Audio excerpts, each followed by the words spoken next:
If you're a boxing fan and never want to miss a fight, Boxing Showtimes is the app you need. This is a professional boxing schedule in your pocket that keeps you up to date on what's going on in the world of boxing. Enjoy watching fights in a bar, sipping a cold one?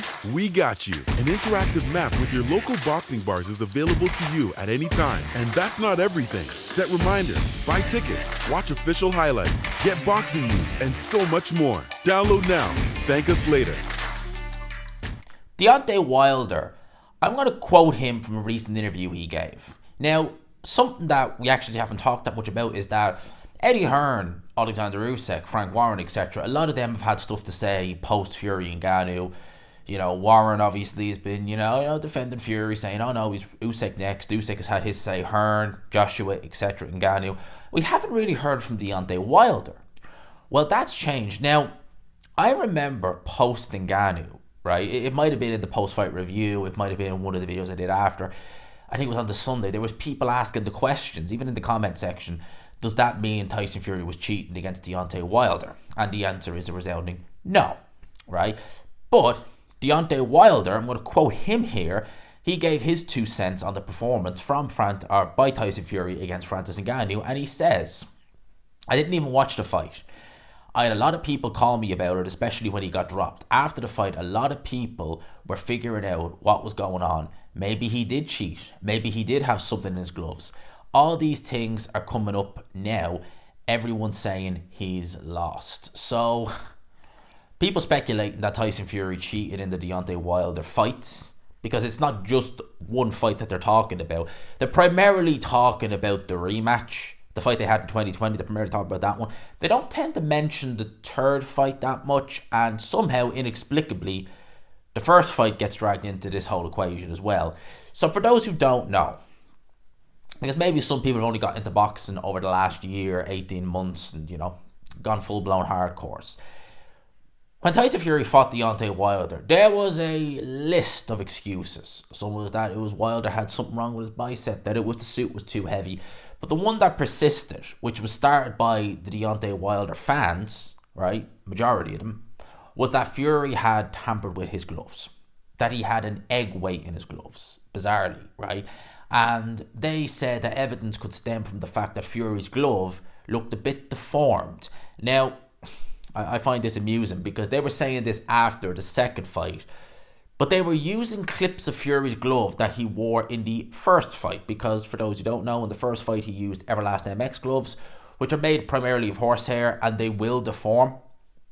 You'll notice that with horsehair gloves, when it's primarily horsehair, they tend to deform. Foam will stay more solid, it won't move. It won't, because that's what it's designed to do, it's foam. Whereas horsehair gloves, it can, it's not solid, so it's going to move around in the glove, and you will see deformation in boxing gloves that have that. Good example would be, and they were MX Mexican Everlast gloves as well, would be if you watch Michael Hunter versus Povetkin. Hunter used Everlast Powerlock gloves in that fight. They're a foam glove. They're actually very much for someone who has fragile hands. Wilder used to wear them a lot. And Povetkin always, except when he was in the UK, he wore Rival, but every other time he was outside the UK, he wore MX Everlast. They were deformed like hell in that fight, right? But, they don't point out to that. He wore Paffin Sport in the rematch, different glove altogether, but somehow, he had illegal gloves on, and stemming from a picture that happened over a year earlier, that proved that. A whole lot of excuses. Look, Tyson Fury, he's definitely economical with the truth. In my opinion, he's been ducking Usyk. But did he cheat against Deontay Wilder in any of the fights? No, he didn't. Right? No, he didn't cheat. He was just a better fighter. It's as simple as that. He exposed all of Deontay Wilder's flaws. Amazingly, a very much subpar Tyson Fury in the first fight exposed so many of the flaws. I knew they were there, but I didn't even think they were that prolific or that profound as they were in the first fight. And obviously he had a very easy time in the second fight. That was a really good version of Tyson Fury. In the rematch, or the trilogy fight, he struggled more so based upon the fact, I believe, that the second fight was so one-sided. He felt he just had to turn up. And I kind of felt like that as well. And, it was a much harder fight. It was, Fury dropped Wilder in the third or fourth round. And then Wilder, hit Tyson Fury with one of the best right hands he could have landed. I mean, he literally shook Tyson Fury's whole body, because he was carrying a bit of excess. Well, he always is, but especially in that fight. And you could see his whole body was just, the excess, everything was just shaking from that right hand. And credit to Fury, I mean, he had some serious recovery skills. But people, based upon the Ngannou fight, are kind of saying, well, Wilder is claiming that people are saying, well, that's, how he looked against Ngannou was obviously proof. No, it's not. For one, a very different style, Francis Ngannou, with to Deontay Wilder. He's a much, much, much bigger guy. I mean, Deontay Wilder is 220 pounds, and that's his walk around weight. He's 6'7". Francis Ngannou is not quite, I think he's about 6'4", 6'5", but he's 270 pounds. In shape of ripped athlete.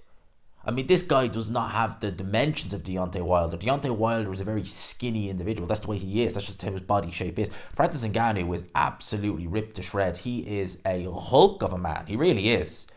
And he was able to absolutely bully Tyson Fury up close. He was way stronger than Fury was ever used to. I mean, Deontay Wilder couldn't really do anything, even though he packed on weight. He couldn't do anything up close with Fury. It was man against boy, essentially. With Francis Ngannou, I mean, it was man against boy again, but this time Ngannou was absolute. I think even Fury was shocked by how strong Ngannou was. And considering he was the lighter guy in there, he was, I think, 5 or so pounds lighter. Ngannou has some serious strength. And I think his performance, I've spoke about it before. It partially comes from probably not taking Ngannou seriously, but I think partially as well, it's the fact that there are flaws in Fury's game that are really starting to come to the surface now that he's getting older, and I think that the lifestyle he's lived over his whole pro career, really, because it's not just the time from 2015 to 2018 when he was out of the ring. He was drinking, blown up in between fights long before that. I think now it's at a point where it's finally starting to catch up to him. I think that, all the running that he does, the joints, that's heavy impact on your joints for a guy 6'7", 6'8", 300 pounds almost. That's going to cause injuries.